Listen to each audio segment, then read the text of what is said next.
Hello students, welcome to my classes. Hope all of you are fine and safe at your places. So today we are going to do tenses. Tenses आपने बहुत बार किए होंगे. आपकी छोटी classes से ही, junior classes से ही tenses start हो जाते हैं.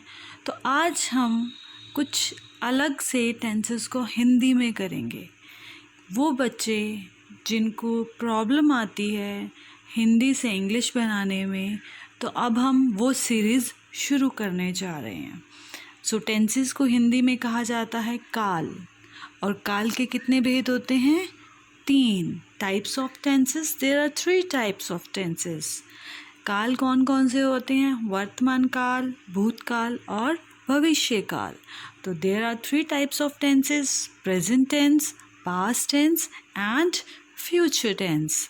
प्रेजेंट टेंस को बोला जाता है वर्तमान काल, पास्ट टेंस को बोला जाता है भूतकाल और फ्यूचर टेंस को बोला जाता है भविष्य काल. तो सबसे पहले हम करेंगे प्रेजेंट टेंस के types. There are 4 types of present tense: simple present tense और present indefinite tense.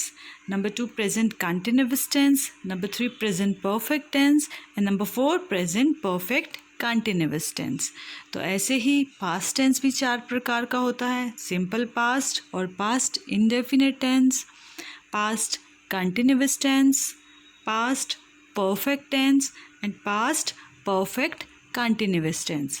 Same like that future tense यानी भविष्य काल भी इसी तरह 4 प्रकार का होता है: सिंपल फ्यूचर और future indefinite, future continuous, future perfect and future perfect continuous. तो पहले हम करेंगे आज सिंपल प्रेजेंट टेंस. जैसे कि मैंने बताया था कि हम हिंदी में करेंगे, लेकिन उससे पहले एक बार हम इंग्लिश में रूल जान लेते हैं. तो सिंपल प्रेजेंट टेंस के रूल्स क्या होते हैं? Subject plus verb plus object. ठीक है. तो और वर्ब के साथ क्या आएगा? एस और ई एस. सिंगुलर के साथ एस और ई एस और प्लूरल के साथ वर्ब की फर्स्ट फॉर्म आएगी. और जहाँ पर वर्ब नहीं होगा, कुछ सेंटेंसेस में वर्ब नहीं होगा, वहाँ क्या करेंगे?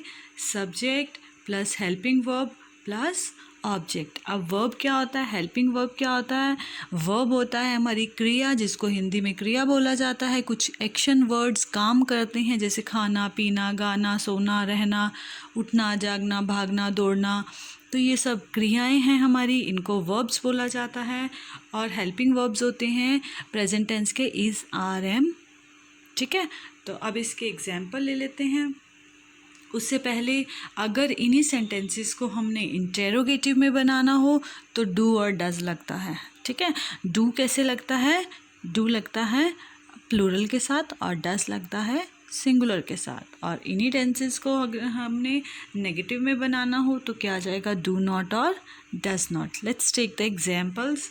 एग्जाम्पल है राम ईट्स, मतलब राम खाना खाता है. ठीक है. राम खाता है. राम ईट्स. ईट क्या हो गया? आपका वर्ब हो गया. ठीक है. तो ये पहली तरह का हो गया सब्जेक्ट प्लस वर्ब. इसके अंदर वर्ब गिवन है. ईट मीन्स खाना, तो खाना एक तरह की क्रिया है, एक्शन वर्ड है, वो कुछ काम हो रहा है. तो Ram is a singular. Singular के साथ मैंने बताया था वर्ब की फर्स्ट फॉर्म के साथ एस और ई एस आता है. That's why Ram Yeats. Second, जहाँ पर आपका वर्ब नहीं होगा, Ram is in the room.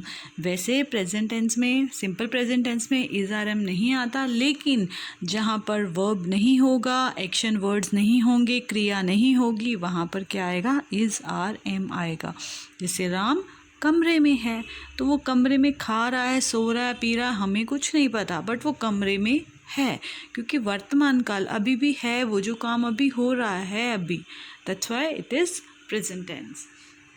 इसी को नेगेटिव में करते हैं तो राम डजंट ईट, और इसी को इंटेरोगेटिव में करेंगे तो क्या आएगा? डज राम ईट. ठीक है. Hope you understand it. तो ये सिंपल टेंसेस के रूल्स थे इंग्लिश में, लेकिन अब हम इसी के ही रूल्स करेंगे हिंदी में. तो अब सबसे पहले हम बात करते हैं सिंपल प्रेजेंट टेंस में है की। जिन शब्दों के पीछे है आता है, जिन शब्दों के पीछे है आता है, अकेला है, ता है ती नहीं है। राम कमरे में है, कायरा मेरी बहन है, बंदर मेरे सामने है ना, अभी वर्तमान काल में ही है, मेरे सामने है बंदर, राम रूम में है, ये वर्तमान में है, लेकिन कुछ वो क्या कर रहा है ये हमें नहीं पता रूम में। कायरा मेरी बहन है, धरती गोल है, सूरज भी गोल है, तो ये सब क्या है, ये जिनके पीछे है आ गया शब्द, और वो कौन सा होता है, सिंपल प्रेजेंट टेंस। इनमें क्रिया नहीं होती, एक्शन वर्ड्स नहीं होते। जैसे राम कमरे में है, Ram is in the room, तो इसका सबसे पहले इसके रूल्स देखें। Subject plus is are am plus object, इसमें वर्ब मिसिंग होता है, वर्ब मीन्स क्रिया नहीं होगी। राम कमरे में है, Ram is in the room. Kaira मेरी बहन है, कायरा इज़ माई सिस्टर। बंदर मेरे सामने है, monkey is in the front of me. तो जिन शब्दों के पीछे है आता है वहाँ क्या आता है, इज आर एम आता है, और वर्ब की फर्स्ट फॉर्म आती है। वर्ब तो आता ही नहीं है इसमें, है ना। देखो तो अब आपने क्या करना है, 10 सेंटेंसेस ऐसे लेने हैं जो प्रेजेंट में हो, जिनमें वर्ब ना हो लेकिन प्रेजेंट टेंस हो, जिनके एंड में क्या आए, है आए, तो वो शब्दों की आपने प्रैक्टिस करनी है। उसके बाद सेकंड आता है ता है। ता है मीन्स जिन शब्दों के पीछे ता ते ती आता है वो क्या कहलाते हैं, प्रेजेंट टेंस। इसमें वर्ब होता है, जिन शब्दों के पीछे है आता है अकेला उनमें वर्ब नहीं होता, और जिन शब्दों के बीच ता है आता है उनमें वर्ब होता है। तो रूल्स क्या होते हैं, सब्जेक्ट प्लस वर्ब की first form plus S plus object as in English we have done. English में भी अभी हमने पढ़ा था ना कि इंग्लिश के रूल्स बताए थे मैंने, तो सेम रूल्स तो वही हैं, लेकिन कुछ बच्चों को प्रॉब्लम्स आती है हिंदी से इंग्लिश कन्वर्ट करने की, तो उनके लिए है ये स्पेशल।